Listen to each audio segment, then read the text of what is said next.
سورہ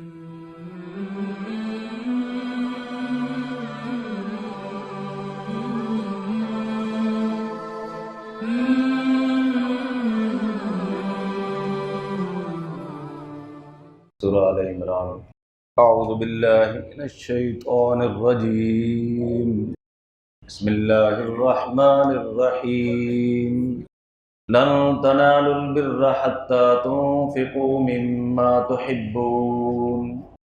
لن تنالوا البر، ہرگز تم نیکی کے کمال کو حاصل نہیں کر سکتے، حتى تنفقوا مما تحبون، جب تک کہ خرچ نہ کرو اپنی پیاری چیز سے کچھ۔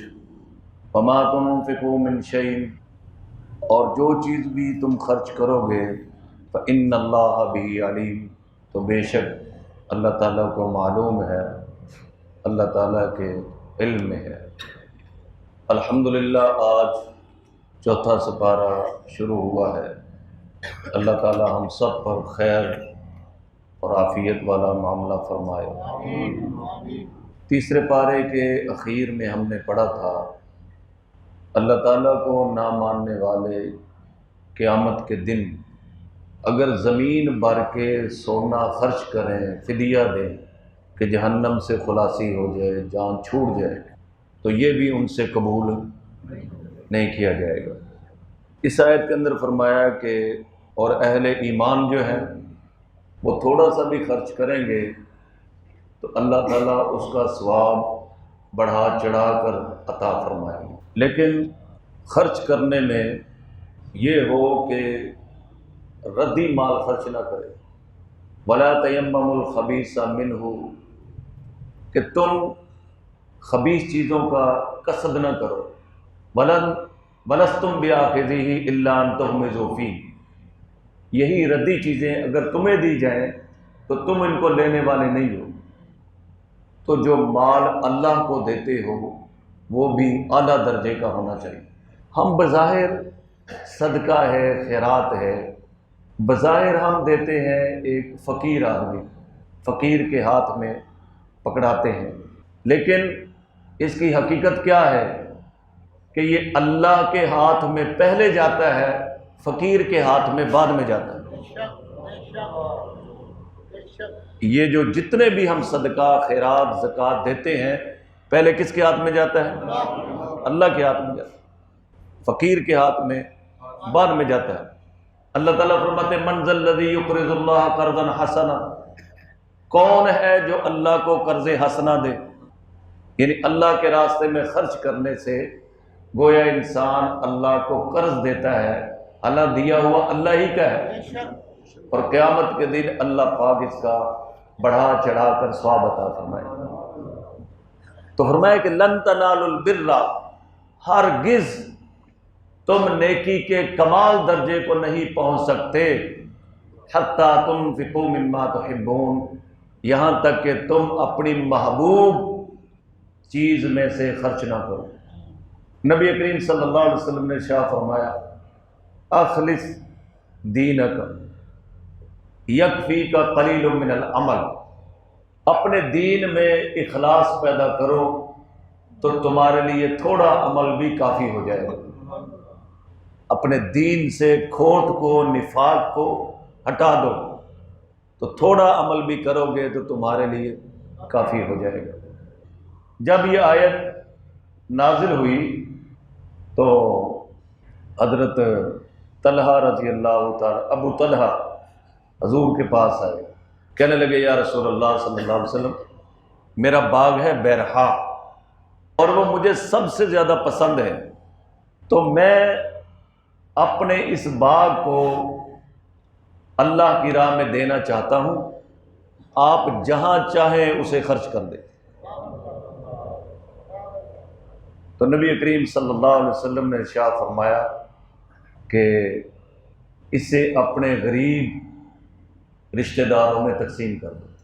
اس باغ کے اندر ایک میٹھے پانی کا چشمہ بھی تھا، تو نبی پاک صلی اللہ علیہ وسلم کبھی خود بھی اس باغ میں تشریف لے جایا کرتے تھے، تو فرمایا کہ اس کو تم جو ہے نا اپنے رشتہ داروں میں جو غریب ہیں ان میں تقسیم کر دو۔ اسی طرح حضرت عمر رضی اللہ تعالیٰ عنہ آئے اور عرض کیا یا رسول اللہ صلی اللہ علیہ وسلم، مجھے جو خیبر میں زمین ملی ہے نا، خیبر میں، وہ مجھے سب سے زیادہ پیاری ہے اور میں چاہتا ہوں کہ اس کو اللہ کی راہ میں دے دوں۔ تو آپ صلی اللہ علیہ وسلم نے فرمایا کہ ایسا کرو کہ اس کو وقف کر دو تاکہ غریب لوگ اس سے فائدہ اٹھائیں اور تمہارے لیے صدقہ جاری ہے۔ اسی طرح حضرت زید حضور کی خدمت میں آئے، یہ آپ صلی اللہ علیہ وسلم کے منہ بولے بیٹے بھی تھے۔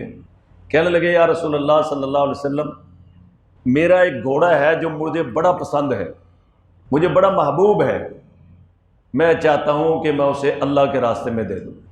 تو آپ علیہ الصلوۃ والسلام نے فرمایا بہت اچھی بات ہے، دے دو، اور عرض کیا کہ یا رسول اللہ صلی اللہ علیہ وسلم، میں آپ کو دیتا ہوں، آپ جہاں چاہیں خرچ کریں۔ اس سے معلوم ہوا کہ جو اہل دین ہیں ان کے ہاتھوں سے اپنا مال خرچ کرانا چاہیے، زکوٰۃ دینی ہے، صدقات دینے ہیں۔ ہاں جی، آج کل تو سب سے زیادہ بے اعتمادی دینداروں پر ہی ہے کہ یہ خود ہی نہ کھا جائے۔ کہیں زکوٰۃ کے پیسے مولانا صاحب کو دیتے ہیں، پھر ایسے ہی وہ چل رہے ہوتے ہیں ان کے سامنے کہ جیسے اس نے اپنی جیب میں ڈال لی ہے۔ اعتماد اتنا بھی نہیں ہے۔ اگر ابو طلحہ نے بیرہ باغ دیا تو اختیار کس کو دیا؟ حضور کو۔ حضرت عمر نے زمین دی ہے تو اختیار کس کو دیا؟ حضور کو۔ اور حضرت زید رضی اللہ تعالیٰ عنہ اپنا گھوڑا دے رہے ہیں اور اختیار کس کو دیا؟ حضور صلی اللہ علیہ وسلم۔ تو نبی پاک صلی اللہ علیہ وسلم نے وہ گھوڑا ان کے بیٹے حضرت اسامہ کو دے دیا۔ ان کو تردد ہوا کہ یا رسول اللہ صلی اللہ علیہ وسلم یہ کیا؟ آپ علیہ الصلوۃ والسلام نے فرمایا کہ تمہارا جو صدقہ تھا وہ قبول ہو گیا ہے، تمہیں اس میں تردد نہیں ہونا چاہیے۔ اسامہ اس گھوڑے پر بیٹھ کے اللہ کے راستے میں جہاد کریں گے۔ یہاں ایک مسئلہ یاد رکھ لیں کہ زکوٰۃ، صدقہ فطر اور منت، اس کا جو پیسہ ہے نا، یا اس کی جو چیزیں ہیں، نہ یہ اپنے اصول کو دے سکتے ہیں، نہ فروغ کو دے سکتے ہیں، نفلی صدقہ دے سکتے ہیں۔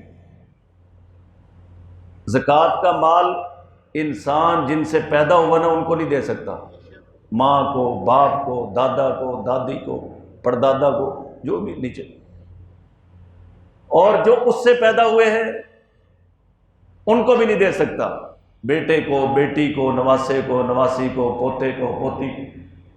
ہاں داماد کو دے سکتا ہے، اور بیوی کو بھی نہیں دے سکتا زکوٰۃ۔ چلو خرچہ تو دینا ہی ہے، بیگم کو کہتے یہ تو ہی رکھ لے زکوٰۃ کے پیسے، گھر میں بھی تو رہنا ہوتا ہے نا، تو کیوں نہیں دے سکتے؟ اس لیے کہ میاں بیوی کے جو مفادات ہوتے ہیں وہ مشترک ہوتے ہیں۔ مفادات کیا ہوتے ہیں؟ مشترکہ ہوتے ہیں۔ بیوی کا خرچہ دینا، ماں باپ کا خرچہ دینا، آل اولاد کا خرچہ دینا انسان پہ واجب ہے، وہ زکوٰۃ کے پیسوں سے نہیں دے سکتا۔ ہاں نفلی صدقہ ہے، حتیٰ کہ بیوی کے منہ میں جو بندہ لقمہ ڈالتا ہے یہ بھی صدقہ ہے۔ کبھی کھلایا بیوی کو اس طرح؟ ایک ساتھی نے یہ مسئلہ سنا تو گھر جا کے جو ہے نا بیگم کو کہتا منہ کھولو، وہ اس کا منہ ہی کھلا رہ گیا۔ کہتے یہ کیا ہے؟ کہتے مولوی صاحب نے کہا کہ منہ میں لقمہ دینا یہ بھی صدقہ ہے۔ کہتا تمہیں یہ آج یاد آیا؟ نبی کریم صلی اللہ علیہ وسلم نے ہمیں معاشرت سکھائی ہے، کس طرح رہنا گھروں میں۔ حضور علیہ السلام جب گھر میں داخل ہوتے تو ہنستے ہوئے داخل ہوتے، اور جہاں سے اما جان سیدہ عائشہ رضی اللہ تعالیٰ عنہ منہ لگا کے پانی پیتی، وہی منہ رکھ کے حضور پانی پیتی۔ سمجھا رہی؟ یہ معاشرت تھی نبی پاک صلی اللہ علیہ وسلم کی، کہ گھر میں جائیں ہنستے ہوئے، اپنی ٹینشنیں جو ہے نا گھر کے دروازے سے باہر رکھ کے جائیں۔ ہاں اگر ہم اس معاشرت پر عمل کریں تو گھروں میں الحمدللہ جو ہے ہمارے بڑا سکون آ جائے۔ ہم گھروں میں بھی اللہ کے حکموں کو توڑتے ہیں، بازاروں میں بھی اللہ کے حکموں کو توڑتے ہیں، پھر کہتے ہیں سکون نہیں۔ بھائی سکون تو آئے گا اللہ کی ماننے سے، اللہ کی مانیں گے تو سکون آئے گا۔ تو جب یہ آیت نازل ہوئی، صحابہ کا یقین اور ایمان دیکھے۔ کوئی آ رہا ہے، یا رسول اللہ مجھے وہ زمین بڑی پسندیدہ ہے، وہ میں اللہ کے راستے میں دے دوں۔ کسی نے آ کے کہا کہ یا رسول اللہ میرا باغ مجھے بڑا محبوب ہے۔ اور حضرت عبداللہ بن عمر آئے، ان کے پاس ایک رومی لونڈی تھی اور ان کو بڑی پسندیدہ اور محبوب تھی۔ تو انہوں نے جو ہے کہا کہ میں اس کو اللہ کے راستے میں آزاد کرتا ہوں، آزاد کر دی ہے۔ اور فرمایا کہ میں نے جتنی چیزیں اللہ کے راستے میں دی ہے نا، اگر میں کسی چیز کو واپسی کے بارے میں کہتا یہ مجھے واپس مل جائے تو یہ میری لونڈی ہے، مجھے اس سے اتنی محبت ہے۔ وہ بھی اللہ کے راستے میں دے دی، اور ان کے شاگرد حضرت نافع، ان کے ساتھ ان کا نکاح کر دی۔ یعنی اللہ کے راستے میں فرماتے تھے جو میں نے چیزیں خرچ کی ہیں نا، اگر میں کسی چیز کو کہتا کہ یہ مجھے واپس مل جائے تو مجھے اس عورت سے اتنی محبت تھی کہ میں اس کو واپس لیتا، لیکن اللہ کے راستے میں آزاد کیا اور اپنے شاگرد کے ساتھ اس کا نکاح کر دیا۔ سمجھے بھائی؟ تو یہ جو ہمارا رواج ہے نا کہ ہم بالکل گری پڑی ردی چیز کو دینا ہے تو اللہ کے راستے میں دے دو۔ وہ بھائی اللہ ہے، اللہ سے بڑا ہے کوئی؟ ہم اپنی بیٹی کے لیے، کسی رشتہ دار کے لیے کوئی چیز لے کے جاتے ہیں تو اس کو کس طرح ورقوں میں لپیٹتے ہیں، یعنی اوپر گلاب کے پھول لگاتے ہیں کہ وہ دیکھے تو خوش ہو جائے، اور اللہ ہی کو ردی دینی ہے۔ نعوذ باللہ، جس ذات نے سب کچھ دیا اس کے لیے دینا ہے تو ردی دے دو۔ مر گئی ہے مسیطے دے دو، مرتے ویسے ہی گئی، چلو مولوی صاحب بھی خوش ہو جائیں۔ یہ جو ہمارے ماحول معاشرے میں سوئم آ گیا، دسواں آ گیا، 40واں آ گیا، برسیاں آ گئیں، ہاں جی ساتہ آ گیا، یہ کیا ہے؟ ان سے آپ پوچھیں تو وہ بھی یہ کہتے ہیں یہ رسم کل ہے، یعنی یہ سنت عمل نہیں، رسم ہے۔ ایسے ہی ہے نا، ان کی مسجد میں جب اعلان ہوتا ہے نا تو کیا کہتے ہیں کہ فلاں کے گھر میں رسم کل ہوگی۔ اب تم ان کو کچھ دیتے نہیں ہے تو وہ رسمیں نہیں کروائیں گے تو کیا کرائیں گے؟ سنتیں کروائیں گے، سنتیں کروائیں گے کہ رسمیں کروائیں گے؟ ہماری سخاوت کا یہ عالم ہے، ہم کہتے ہیں چمڑی جائے دمڑی نہ جائے۔ بخل، کنجوسی، کوئی آج تک اللہ کا ولی نہیں بنا جو بخیل ہو اور کنجوس ہو۔ اللہ کے ولی بننے کے لیے کیا سخاوت کی صفت اختیار کرنی پڑتی ہے۔ حضرت انس رضی اللہ عنہ فرماتے ہیں کہ نبی پاک صلی اللہ علیہ وسلم اسخی الناس، کائنات میں سب سے بڑے سخی تھے، اور اس کا کلمہ پڑھنے والے، بخیل اور کنجوس۔ یہ صفات تو حضور علیہ السلام نے نہیں سکھائی۔ یہاں تو یہ بازاروں میں کوئی کولر رکھ دے نا پانی کا، کوئی دوسری دفعہ گلاس بھرنے آ جائے تینوں پھر پیاس لگ گئی ہے۔ اللہ کے راستے میں دینے سے مال کم نہیں ہو سکتا، سوال ہی پیدا نہیں ہوتا۔ کوئی نیت میں فطور نہ ہو اور بات ہے، ورنہ دے اللہ کے راستے میں اور مال میں کمی آ جائے، ما نقصت صدقۃ من مال، گارنٹی حضور کی ہے۔ حضور علیہ السلام فرماتے ہیں کہ صدقہ دینے سے مال کم، سوال ہی پیدا نہیں ہوتا۔ لیکن نیت ٹھیک ہو اور دینے کے ساتھ جو ہے ایمان ہو، اسلام ہو، پھر اللہ کے ہاں قبول ہوتا ہے۔ اور بہترین، پچھلے دنوں میں نے یہ مسئلہ بیان کیا تو ایک آدمی میرے پاس ہے، کہنے لگے جی کہ یہ پیسے جو ہے نا آپ طلباء میں تقسیم کریں۔ وہ 100 کے نوٹ لے کے آیا، کہتا ہے میں نئے نوٹ لے کے آیا ہوں۔ میں نے کہا ماشاءاللہ، میں نے کہا یہ نئے نوٹ، یہ تو کہنے لگے میں اسپیشلی لے کے آیا ہوں، آپ نے کہا تھا کہ جو چیز تمہیں اچھی لگے نا وہ دو، تو مجھے تو نئے نوٹ اچھے لگتے ہیں۔ میں چلو اللہ تعالیٰ قبول فرمائے۔ اللہ وہ نوٹ تو نوٹ ہی ہوتے ہیں، یہ تو نہیں کہ نئے نوٹ کی قیمت زیادہ ہوتی ہے پرانے کی کم ہوتی ہے۔ کہتا ہے میں نئے نوٹ جو ہے نا وہ بینک سے نکلوا کے لایا ہوں۔ ایسے بھی ہے، اور ہم نے فقیر کو دینے ہو نا 5 روپے ہے نا ٹوٹے، جو ردی ہوگا نا مڑا توڑا نوٹ ہوگا وہ ہم دیں گے فقیر۔ یہ بات اچھی طرح آج سے ذہن میں بٹھا لیں کہ میرا مال، میرا پیسہ، میں جو کچھ بھی خرچ کرتا ہوں فقیر کے ہاتھ میں بعد میں جاتا ہے، اللہ کے ہاتھ میں پہلے جاتا ہے۔ میں فقیر کو نہیں دیتا، میں کس کو دے رہا ہوں؟ اللہ کو دے رہا ہوں۔ اور یہ بات یاد رکھیں، جس آدمی کا مال جتنا پاک صاف ہوگا اتنا ہی صحیح راستے پہ خرچ ہوگا۔ ایک آدمی ایک بزرگ کے پاس آیا، غالباً جنید بغدادی رحمۃ اللہ علیہ کے پاس، کہنے لگے حضرت میں نے ایک آدمی کو مال دیا، صدقہ دیا، تو میں دیکھتا رہا کہ یہ میرے پیسوں سے کیا کرتا ہے، تو میں نے دیکھا اس نے میرے پیسوں سے شراب پی، میں بڑا پریشان ہوں، مجھے بتائیں کیا وجہ ہے؟ تو بزرگوں نے جو ہے نا کچھ پیسے نکالے اور اسے کہا یہ لو، کل جو تمہیں مستحق نظر آئے نا اس کو دے دینا، پھر دیکھنا کیا ہوتا ہے۔ اس نے پیسے لیے، چل پڑا، تو اس نے ایک آدمی کو دیکھا کہ چادر میں لپٹا ہوا جا رہا ہے، وہ سمجھ گیا کہ یہ کوئی غریب آدمی ہے، اس نے آگے ہو کے نا اس کو پیسے دے دیے بزرگوں والے، اور پیچھے ہو کے نا دیکھتا رہا کہ یہ کیا کرتا ہے۔ وہ بندہ آگے گیا جس نے چادر لپیٹی تھی، اس نے نا چادر سے کوئی چیز نکالی اور ایسے پھینک دی، تو وہ قریب جا کے دیکھا تو ایک مری ہوئی مرغی تھی۔ مرغی سے مجھے یاد آیا یہ جو برائلر مرغی ہے نا، کوشش کیا کرو اس سے لو جو تکبیر پڑھتا ہو۔ مجھے ایک مولانا صاحب نے بتایا، کہنے لگے میں نے ایک آدمی سے پوچھا جو مرغی ذبح کرتا ہے، 14 من کہتے ہیں اسے گوشت بنوایا، 14 من۔ میں نے پوچھا صحیح سے بتاؤ سب پہ تکبیر پڑھی ہے؟ کہتا نہیں، پہلی دفعہ پڑھی تھی۔ ہر مرغی پہ تکبیر پڑھنا، اس کے بغیر تو وہ حلال ہی نہیں ہوتی۔ اسی طرح کئی شیعہ دکانیں کھول کے بیٹھے ہیں، قادیانی ہے، عقیدہ صحیح نہیں، کئیوں کا عقیدہ بھی صحیح ہے لیکن تکبیر پڑھنے میں سستی کرتے ہیں۔ اپنے سامنے اس کو بھائی ذرا اونچی آواز سے پڑھ لے، وہ گپے بھی لگا رہے ہوتے اور ذبح بھی کر رہے ہوتے، تو وہ حلال ہوگی حرام ہوگی؟ تو جب حرام اندر جائے گا نماز پڑھنے کو دل کرے گا؟ پھر ٹھنڈی مرغی، اللہ معاف کرے، کیا کیا چیزیں مشہور ہیں۔ خود ایک آدمی نے مجھے بتایا، کہنے لگے میں گاڑی چلاتا ہوں اور سپلائی دیتا ہوں ان کی مرغیوں کی، تو جو مرغی مر جاتی ہیں وہ اس کو بھی ضائع نہیں کرتے، اس کو بھی بیچ دیتے، یہ حال اللہ معاف۔ تو اس نے دیکھا کہ اس نے ایک مرغی نکالی اور پھینک دی مری ہوئی، تو وہ اس کے سامنے چلا گیا، کہنے لگا یہ کیا ہے؟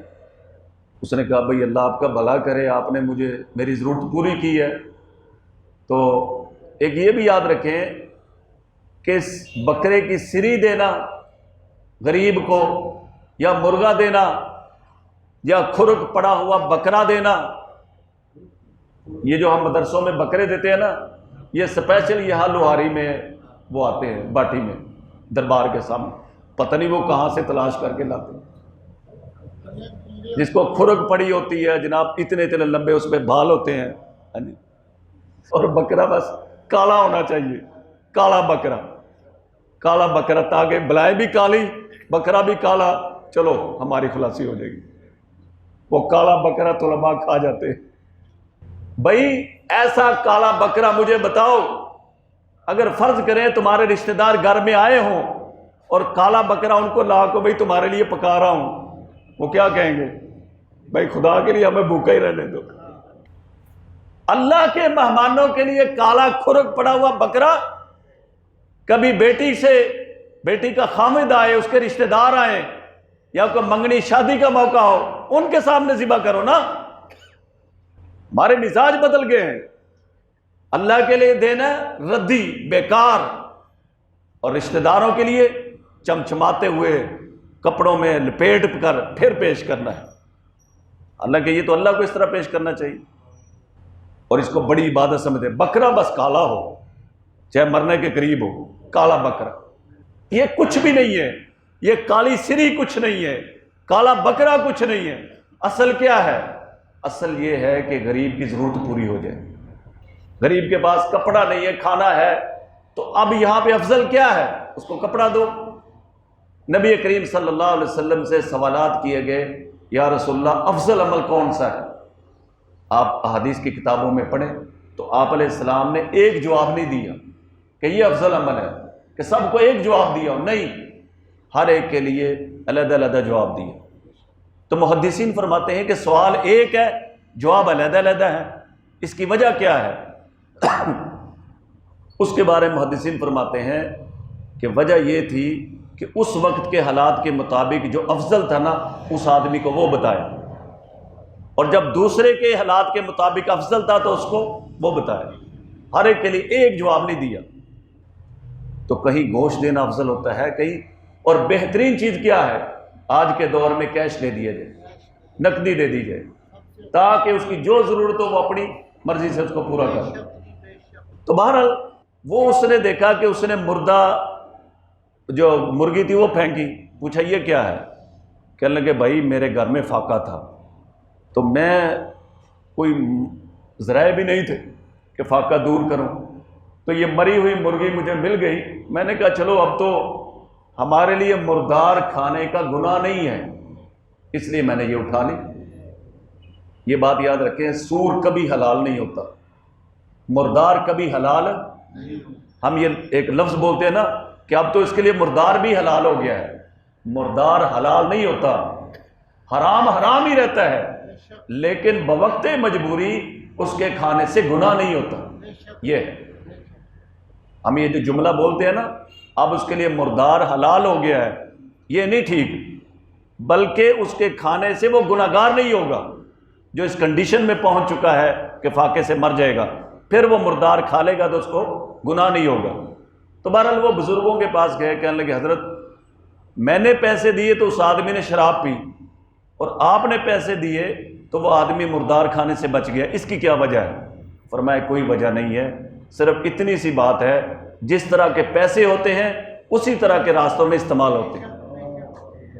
اگر پیسے مال صحیح کمایا ہے تو ایسا نہیں ہوگا کہ غلط جگہ استعمال ہو، اور غلط مال کمایا ہے اور صحیح جگہ استعمال ہو، ایسا بھی نہیں ہوگا۔ 3 دفعہ قل هو اللہ پڑھیں۔